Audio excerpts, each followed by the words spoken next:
Hello friends, you are most welcome. आज हम हमारे साप्ताहिक करंट अफेयर्स के पार्ट 2 का डिस्कशन करेंगे। इसमें हम 6 जुलाई से 11 जुलाई 2021 तक के मोस्ट इम्पोर्टेंट करंट अफेयर्स का डिस्कशन करेंगे। तो ये हमारी वीकली करंट अफेयर्स के सीरीज़ का पार्ट 2 होगा और ये हमारा लास्ट पार्ट भी होगा 6 से 11 जुलाई तक के करंट अफेयर्स का, ठीक है। और इससे पहले के पार्ट 1 की लिंक आपको डिस्क्रिप्शन बॉक्स में मिल जाएगी। आप उस पर क्लिक करके उस वीडियो को इस वीडियो से पहले देखना ना भूलिएगा। तो चलिए शुरुआत करते हैं हमारे इस सेशन की हमारे आज के पहले टॉपिक के साथ। हमारा जो आज का पहला टॉपिक है वो है भारतीय सेना ने कश्मीर में अपने एक फायरिंग रेंज का नाम बॉलीवुड अभिनेत्री विद्या बालन के नाम पर रखा है। विद्या बालन फायरिंग रेंज जम्मू कश्मीर के बारामूला जिले के गुलमर्ग में स्थित है। यह फैसला भारतीय सिनेमा में उनके योगदान को देखते हुए लिया गया है। साल की शुरुआत में अभिनेत्री और उनके पति सिद्धार्थ राय कपूर भारतीय सेना द्वारा आयोजित गुलमर्ग विंटर फेस्टिवल में शामिल हुए थे। तो हमारा जो पहला टॉपिक है वो कुछ इस प्रकार है कि भारतीय सेना ने अपनी एक फायरिंग रेंज का नाम विद्या बालन के नाम पर रखा है, ठीक है। और ये हमारा पहला टॉपिक कंप्लीट होता है। अब हम आगे बढ़ते हैं हमारे आज के दूसरे टॉपिक की ओर। तो वो आता है कुछ इस प्रकार कि मुंबई और पुणे मिलकर 2022 महिला एशिया कप की मेज़बानी करेंगे। जब एशियाई फुटबॉल परिसंघ ने प्रतिभागियों के लिए यात्रा के समय को कम करने और जैव सुरक्षित बायो बबल जिसे हम कहते हैं बुलबुले के लिए इष्टतम वातावरण सुनिश्चित करने के लिए भुवनेश्वर और अहमदाबाद को इस को स्थानों के रूप में हटा दिया। उसके बाद मुंबई और पुणे को इस एशिया कप की होस्टिंग के लिए चुना गया है। इससे पहले भुवनेश्वर और अहमदाबाद वो स्थान थे जिन्हें अब हटा दिया गया है। अंधेरी स्पोर्ट्स कॉम्प्लेक्स में मुंबई फुटबॉल एरिना और पुणे के बालेवाड़ी में शिव छत्रपति स्पोर्ट्स कॉम्प्लेक्स को नए स्थानों के रूप में चुना गया है, ठीक है। तो मुंबई में तो होगा वो मुंबई फुटबॉल एरिना में होगा और पुणे में शिव छत्रपति स्पोर्ट्स कॉम्प्लेक्स में यह होगा। मुंबई में अंधेरी स्पोर्ट्स कॉम्प्लेक्स में और पुणे में शिव छत्रपति स्पोर्ट्स कॉम्प्लेक्स में 2022 के महिला एशिया कप का आयोजन होगा, ठीक है। अब हम आगे बढ़ते हैं हमारे आज के इस सेशन के नेक्स्ट टॉपिक की ओर। तो वो टॉपिक आता है दिल्ली मेट्रो रेल कॉरपोरेशन यानी कि DMRC ने प्रवेश और भुगतान के समय को कम करने के लिए भारत की पहली फास्टैग या एकीकृत भुगतान इंटरफेस UPI आधारित पार्किंग सुविधा शुरू की है। यानी कि दिल्ली मेट्रो रेल कॉरपोरेशन ऐसा पहला रेल कॉरपोरेशन हो गया है जिन्होंने पार्किंग के लिए फास्टैग की सुविधा उपलब्ध करवा दी। यानी कि आप पार्किंग का पे भी अब ऑनलाइन कर सकते हैं दिल्ली में। यह सुविधा कश्मीरी गेट मेट्रो स्टेशन पर शुरू की गई है। मल्टी मॉडल इंटीग्रेटेड यानी कि MMI पहल के हिस्से के रूप में स्टेशन पर ऑटो टैक्सियों और रिक्शा के लिए समर्पित इंटरमीडिएट पब्लिक ट्रांसपोर्ट यानी कि IPT लेन का भी उद्घाटन किया गया है। तो ये हमारा टॉपिक कंप्लीट होता है कि दिल्ली मेट्रो रेल कॉरपोरेशन ने फास्टैग की सुविधा पार्किंग के लिए उपलब्ध करवा दी है, ठीक है। अब हमारा जो नेक्स्ट टॉपिक आता है वो आता है भारतीय अर्थशास्त्री कौशिक बसु को अर्थशास्त्र के लिए हम्बोल्ट रिसर्च अवार्ड से सम्मानित किया गया है। उन्हें यह पुरस्कार क्षमा कीजिएगा जर्मनी के हैम्बर्ग में बुसेरियस लॉ स्कूल के प्रोफेसर डॉक्टर हंस बर्ड शेफर द्वारा प्रदान किया गया था। तो भारतीय अर्थशास्त्री जो हैं कौशिक बसु उनको हम्बोल्ट रिसर्च अवार्ड प्रदान किया गया है इस बार का। और विश्व बैंक के पूर्व मुख्य अर्थशास्त्री बसु वर्तमान में कॉर्नेल विश्वविद्यालय में अर्थशास्त्र के प्रोफेसर हैं। उन्होंने 2009 से 2012 तक भारत की मुख्य आर्थिक सलाहकार के रूप में कार्य किया है। बसु भारत में तीसरे सर्वोच्च नागरिक सम्मान पद्म भूषण के प्राप्तकर्ता भी हैं। तो भारतीय अर्थशास्त्री कौशिक बसु को अर्थशास्त्र का हम्बोल्ट रिसर्च अवार्ड प्रदान किया गया है। थोड़ा और जाने इसके बारे में, तो प्रतिष्ठित पुरस्कार अलेक्जेंडर वॉन हम्बोल्ट फाउंडेशन द्वारा प्रायोजित और प्रत्येक 100 प्राप्तकर्ताओं को प्रदान किया जाता है। हम्बोल्ट रिसर्च अवार्ड दुनिया भर के वैज्ञानिकों और अर्थशास्त्रियों को उनके काम के लिए सम्मानित करता है। इस पुरस्कार में 60,000 यूरो की पुरस्कार राशि और जर्मनी में एक वैज्ञानिक संस्थान में 12 महीने तक अनुसंधान परियोजना को पूरा करने की पेशकश शामिल रहती है। ठीक है, तो इस बार का यह पुरस्कार भारतीय अर्थशास्त्री को मिला है। ठीक है, अब हम आगे बढ़ते हैं हमारे नेक्स्ट टॉपिक की ओर। तो वो आता है राष्ट्रीय मत्स्य पालन विकास बोर्ड के सहयोग से मत्स्य पालन, पशुपालन और डेयरी मंत्रालय के मत्स्य विभाग द्वारा हर साल 10 जुलाई को राष्ट्रीय मत्स्य किसान दिवस यानी कि नेशनल फिश फार्मर्स डे हम मनाते हैं हर साल 10 जुलाई को। इस आयोजन का जो उद्देश्य रहता है वो रहता है कि स्थायी स्टॉक और स्वस्थ पारिस्थितिकी तंत्र को सुनिश्चित करने के लिए देश के मत्स्य संसाधनों के प्रबंधन के तरीके को बदलने पर ध्यान आकर्षित करना। यदि मत्स्य किसानों, जलीय उद्यमियों और मछुआरों, हितधारकों और मत्स्य पालन में उनके योगदान के लिए मत्स्य पालन से जुड़े किसी अन्य व्यक्ति को सम्मानित करने के लिए यह दिवस हम मनाते हैं। प्रत्येक वर्ष राष्ट्रीय मत्स्य किसान दिवस हम मनाते हैं 10 जुलाई को। यह दिवस वैज्ञानिकों डॉक्टर एच अली कुन्ही और डॉक्टर एच एल चौधरी की याद में प्रतिवर्ष हम मनाते हैं, जिन्होंने 10 जुलाई 1957 को भारतीय प्रमुख कारपों की प्रेरित जनन तकनीक का आविष्कार किया था। 2021 में 21वां राष्ट्रीय मछली किसान दिवस मनाया जाएगा। ठीक है, तो प्रत्येक वर्ष हम राष्ट्रीय मत्स्य किसान दिवस 10 जुलाई को मनाते हैं। ये हमारा टॉपिक कंप्लीट होता है। अब हम आगे बढ़ते हैं हमारे इस सेशन के नेक्स्ट टॉपिक की ओर। तो वो आता है कुछ इस प्रकार कि news on AIR radio live streaming global ranking हाल ही में उन देशों की रैंकिंग जारी की गई है जहां न्यूज़ ऑन एआईआर ऐप पर ऑल इंडिया रेडियो यानी कि एआईआर लाइव स्ट्रीमिंग सबसे लोकप्रिय है। इसमें भारत को छोड़कर दुनिया के शीर्ष देशों की नवीनतम रैंकिंग में जहां news on AIR app all India radio live streaming सबसे अधिक लोकप्रिय है। इसमें फिजी 5वें से दूसरे स्थान पर पहुंच गया है, जबकि सऊदी अरब ने शीर्ष 10 में वापसी की है। कुवैत और जर्मनी नए प्रवेशक हैं, जबकि फ्रांस और न्यूजीलैंड अब शीर्ष 10 में नहीं रहे हैं, जबकि संयुक्त राज्य अमेरिका अब भी नंबर 1 पर बना हुआ है। ठीक है, तो इस रैंकिंग में नंबर 1 पर है संयुक्त राज्य अमेरिका। ठीक है, तो ये हमारा टॉपिक कंप्लीट होता है न्यूज़ ऑन एआईआर के बारे में। अब हम आगे बढ़ते हैं हमारे आज के नेक्स्ट टॉपिक की ओर। तो वो आता है डेनमार्क में एक रेत के महल ने दुनिया का सबसे ऊंचा रेत महल होने का गिनीज वर्ल्ड रिकॉर्ड दर्ज करवाया है। त्रिकोणीय आकार का रेत महल डेनमार्क के ब्लखोस शहर में बनाया गया। इसकी ऊंचाई 21.16 मीटर यानी कि 69.4 फीट है। यह नई संरचना 2019 में जर्मनी में 17.66 मीटर मापने वाले सैंड कास्टल द्वारा रखे गए पिछले रिकॉर्ड की तुलना में 3.5 मीटर यह लंबा होगा। डच निर्माता विलफेल्ड स्टिंजर को दुनिया के 30 सर्वश्रेष्ठ रेत मूर्तिकारों द्वारा इसको बनाने में सहायता प्रदान की गई थी। तो डेनमार्क में एक रेत महल को दुनिया का सबसे ऊंचा रेत महल होने का गिनीज बुक वर्ल्ड रिकॉर्ड मिला है।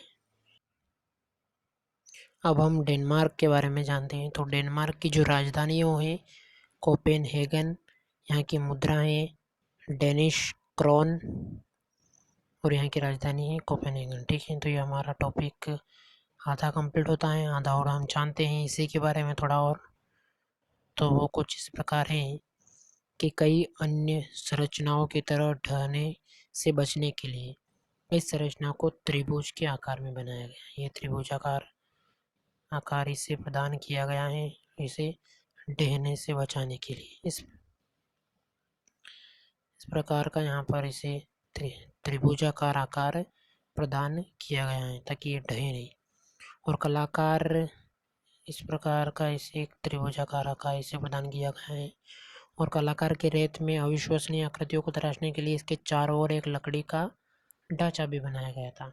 समुद्र किनारे बसे छोटे से गांव ब्लखोस में एक पिरामिड जैसा दिखने वाला यह बेहद अलंकृत स्मारक 4860 टन रेत से बना है। यह सुनिश्चित करने के लिए कि रेत चिपकती है, इसमें लगभग 10% मिट्टी मिलाई गई है। ठीक है, तो यह 4860 टन रेत से बना है। अब हम आगे बढ़ते हैं हमारे नेक्स्ट टॉपिक की ओर। तो हमारा जो नेक्स्ट टॉपिक आता है वो आता है रक्षा मंत्रालय ने SPARSH यानी कि स्पर्श सिस्टम फॉर पेंशन एडमिनिस्ट्रेशन रक्षा यानी कि पेंशन प्रशासन रक्षा के लिए प्रणाली की मंजूरी और संवितरण के स्वचालन के लिए एक एकीकृत प्रणाली लागू की है। ये वेब आधारित प्रणाली पेंशन दावों को संसाधित करती है और किसी बाहरी मध्यस्थ पर भरोसा किए बिना पेंशन को सीधे रक्षा पेंशन भोगियों के बैंक खातों में जमा करवाती है। पेंशन भोगियों में उनकी पेंशन संबंधी जानकारी देखने, सेवाओं तक पहुंचने और उनकी पेंशन मामलों से संबंधित शिकायतों यदि हो तो के निवारण के लिए शिकायत दर्ज करने के लिए एक पेंशन पोर्टल भी उपलब्ध है। तो रक्षा मंत्रालय ने स्पर्श नामक रक्षा पेंशन के लिए एक एकीकृत प्रणाली शुरू की है। ठीक है, अब हम आगे बढ़ते हैं हमारे आज के नेक्स्ट टॉपिक की ओर। तो वो आता है अमेज़न ने भारत में गुजरात में अपना पहला डिजिटल केंद्र लॉन्च किया है। अमेज़न डिजिटल केंद्र का उद्घाटन गुजरात के मुख्यमंत्री विजय रूपाणी ने किया। अमेज़न के डिजिटल केंद्र ऐसे केंद्र होंगे जो MSME को ई कॉमर्स के लाभों के बारे में जानने का अवसर प्रदान करेंगे। तो गुजरात के सूरत में अमेज़न ने अपना पहला डिजिटल केंद्र लॉन्च किया है। MSME अमेज़न डिजिटल केंद्र पर जा सकते हैं और ई कॉमर्स, GST और कराधान समर्थन, शिपिंग और असर समर्थन, कैटलॉगिंग सहायता और डिजिटल मार्केटिंग सेवाओं के लाभों पर प्रशिक्षण सहित तीसरे पक्ष की सेवाओं का लाभ वो उठा सकते हैं। अमेज़न के बारे में यदि हम जानें तो इसके CEO हैं एंड्रयू R. जेसी। इसकी स्थापना हुई थी 5 जुलाई 1994 को। ठीक है, तो अमेज़न ने अपना पहला डिजिटल केंद्र गुजरात के सूरत में लॉन्च किया है। ठीक है, अब हमारा जो नेक्स्ट टॉपिक आता है इस सेशन का वो आता है गुजरात मैरीटाइम यूनिवर्सिटी ने Gujarat international maritime arbitration centre की स्थापना के लिए गिफ्ट सिटी में अंतर्राष्ट्रीय वित्तीय सेवा केंद्र प्राधिकरण के साथ एक समझौता ज्ञापन पर हस्ताक्षर किए हैं। GIMC-MAC समुद्री और शिपिंग क्षेत्र संबंधित विवादों के लिए मध्यस्थता और दलाली कार्यवाही का प्रबंधन करने वाला भारत में अपनी तरह का पहला केंद्र होगा। एक समुद्री क्लस्टर का हिस्सा होगा।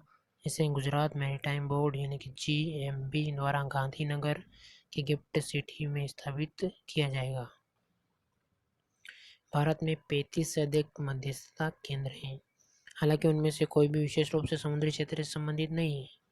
भारतीय खिलाड़ियों से जुड़े मध्यस्थता की सुनवाई अब सिंगापुर मध्यस्थता केंद्र में की जाती है। समुद्री और शिपिंग विवादों पर केंद्रित एक विश्व स्तरीय मध्यस्थता केंद्र बनाने का विचार भारत में परिचालन होने वाली संस्थाओं के बीच वाणिज्यिक और वित्तीय संघर्षों को हल करने में मदद करेगा। ठीक है, तो गुजरात की गिफ्ट सिटी में इस केंद्र का स्थापना की गई है। अब हमारा जो अगला टॉपिक आता है वो आता है फेडरल बैंक के शेयरधारकों ने श्याम श्रीनिवासन को 3 साल की अवधि के लिए ऋणदाता के प्रबंध निदेशक और मुख्य कार्यकारी अधिकारी के रूप में नियुक्त करने के प्रस्ताव को मंजूरी दे दी है। उनकी पुनर्नियुक्ति 23 सितंबर 2021 से 22 सितंबर 2024 तक प्रभावी होंगी। श्रीनिवासन ने 2010 में फेडरल बैंक के एमडी और सीईओ के रूप में पदभार संभाला और तब से वे इस पद पर कार्य कर रहे हैं। ठीक है, तो फेडरल बैंक के मुख्यालय की यदि हम बात करें तो वो केरल के अलुवा में है। इसके संस्थापक केपी हॉर्मिस है। इसकी स्थापना 23 अप्रैल 1931 को हुई थी। ठीक है, तो ये हमारा टॉपिक कंप्लीट होता है फेडरल बैंक के बारे में। अब हम आगे बढ़ते हैं हमारे इस सेशन के नेक्स्ट टॉपिक की ओर, तो वो आता है करीना कपूर खान ने अपनी नई किताब करीना कपूर खान के प्रेगनेंसी बाइबिल की घोषणा की। उन्होंने इसे अपना तीसरा बच्चा भी कहा है। उन्होंने किताब लिखते हुए अपने अनुभव साझा किए हैं। उन्होंने अपनी प्रेगनेंसी और प्रेगनेंसी बाइबिल लिखने दोनों के ही सफ़र का जिक्र किया है। इस किताब में उनकी प्रेगनेंसी और इस किताब को लिखने के दौरान की शारीरिक और भावनात्मक रूप से अनुभव किए गए सभी भावनाओं का वर्णन है। तो करीना कपूर खान ने अपनी बुक कपूर की प्रेगनेंसी करीना कपूर खान की प्रेगनेंसी बाइबिल लॉन्च किए हैं। अब हम आगे बढ़ते हैं हमारे नेक्स्ट टॉपिक की ओर, तो वो आता है असम के सिलचर रेलवे स्टेशन से एक यात्री ट्रेन राजधानी एक्सप्रेस परीक्षण के लिए मणिपुर के वेंगाई चुनपाओ रेलवे स्टेशन पर पहुंच गई है, जिसने राज्य को भारतीय रेलवे के मानचित्र में शामिल कर लिया है। ट्रेन ने दो पूर्वोत्तर स्टेशनों के बीच 11 किलोमीटर की दूरी तय की, जिसमें रेलवे के अधिकारी सवार थे। तो मणिपुर में भी अब रेलवे लाइन शुरू हो गई है। ट्रेन मणिपुर के जिरीबाग रेलवे स्टेशन पर कुछ समय के लिए रुकी, जहां राष्ट्रगान के साथ राष्ट्रीय ध्वज फहराने से पहले स्थानीय नागरिकों ने रेलवे अधिकारियों का स्वागत किया। विशेष रूप से वेंगाई चुनपाओ इम्फाल, जो कि मणिपुर की राजधानी है, रेलवे लाइन भी निर्माणाधीन है। एक बार पूरा होने के बाद ये इम्फाल के पास सबसे लंबी रेलवे सुरंग होगी। और मणिपुर के बारे में यदि हम जानें तो इसके जो मुख्यमंत्री हैं वो हैं एन बीरेन सिंह, और यहाँ के जो राज्यपाल हैं वो है नजमा हेपतुल्ला। ठीक है, तो ये हमारा टॉपिक कंप्लीट होता है कि मणिपुर भारत का ऐसा एक और राज्य बन गया है जो रेलवे कनेक्टिविटी से जुड़ गया है। ठीक है, अब हम आगे बढ़ते हैं हमारे इस सेशन के नेक्स्ट टॉपिक की ओर। तो वो कुछ इस प्रकार है कि national film archive of India NFI ने अपने संग्रह में राजकुमार हिरानी की 2014 की फिल्म पीके के मूल कैमरा नकारात्मक के लिए एक महत्वपूर्ण वृद्धि की घोषणा की है। फिल्म निर्माता नकारात्मक को मुंबई में निदेशक FAI प्रकाश मुदुगन को सौंप दिया है। National film archive of India की स्थापना 1964 में सूचना और प्रसारण मंत्रालय की एक मीडिया इकाई के रूप में की गई थी। तो national film archive of India NFI ने अपने संग्रह में 2014 की जो फिल्म है पीके उसको शामिल किया है। ठीक है, और अब हम आगे बढ़ते हैं हमारे नेक्स्ट टॉपिक की ओर, तो वो आता है देश के तीसरे सबसे बड़े निजी ऋणदाता बैंक एक्सिस बैंक ने भारतीय सेना के साथ अपनी पावर सैल्यूट पहल के तहत रक्षा सेवा वेतन पैकेज की पेशकश के साथ समझौता ज्ञापन पर हस्ताक्षर किए हैं। रक्षा सेवा वेतन पैकेज सेना के सभी रैंक के अधिकारियों को अलग अलग लाभ प्रदान करेगा। MOU के लाभ सेवा रक्षा कर्मियों के साथ साथ अन्य पेंशनभोगियों दोनों को यह कवर करेगा।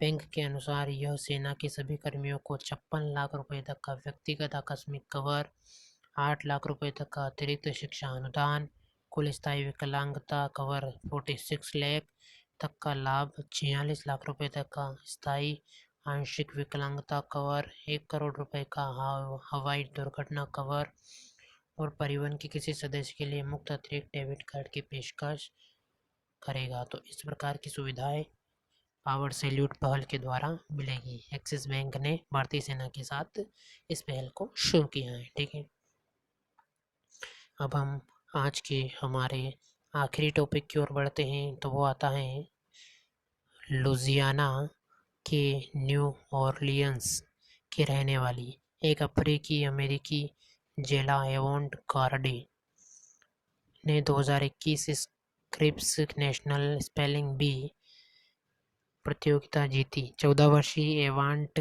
गार्डे को एक कुशल बास्केटबॉल खिलाड़ी भी हैं जो उन्हें 93 वर्षों के इतिहास में प्रतिष्ठित प्रतियोगिता जीतने वाले ये पहले अफ्रीकी अमेरिकी प्रतियोगी हैं। जेला एवांट गार्डे 8वीं कक्षा के एवांट गार्डे ने 50,000 अमेरिकी डॉलर का पुरस्कार जीतने के लिए MURRAYA की सही वर्तनी की, जो उष्णकटिबंधीय एशियाई और ऑस्ट्रेलियाई पेड़ों की एक प्रजाति है जिसमें पिननेट के पत्ते और फूल होते हैं। तो इस बार का Scripps national spelling bee award अफ्रीकी अमेरिकी मुल्क की जेला एवॉन्ट गार्डे को मिला है। अब हम आगे बढ़ते हैं हमारे नेक्स्ट टॉपिक की, इसी टॉपिक की और थोड़ा और जानते हैं। तो कुछ इस प्रकार है कि जेला 1998 में अमेरिका के जोडी यानी मैक्सवेल के बाद जीतने वाली पहली अश्वेत प्रतियोगी भी हैं।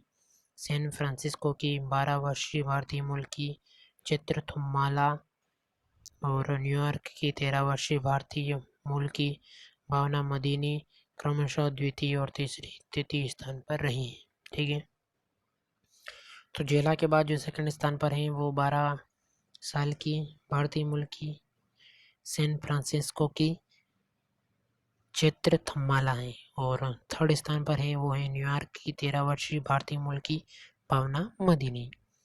स्क्रिप्स नेशनल स्पेलिंग बी दक्षिण एशियाई मूल के बच्चों के लिए संयुक्त राज्य अमेरिका में आयोजित एक वार्षिक स्पेलिंग बी है जो छात्रों को उनकी वर्तनी में सुधार करने, उनकी शब्दावली बढ़ाने, अवधारणाओं को सीखने और सही अंग्रेजी उपयोग विकसित करने में मदद करता है, जो उनके पूरे जीवन में उनकी मदद करेगा।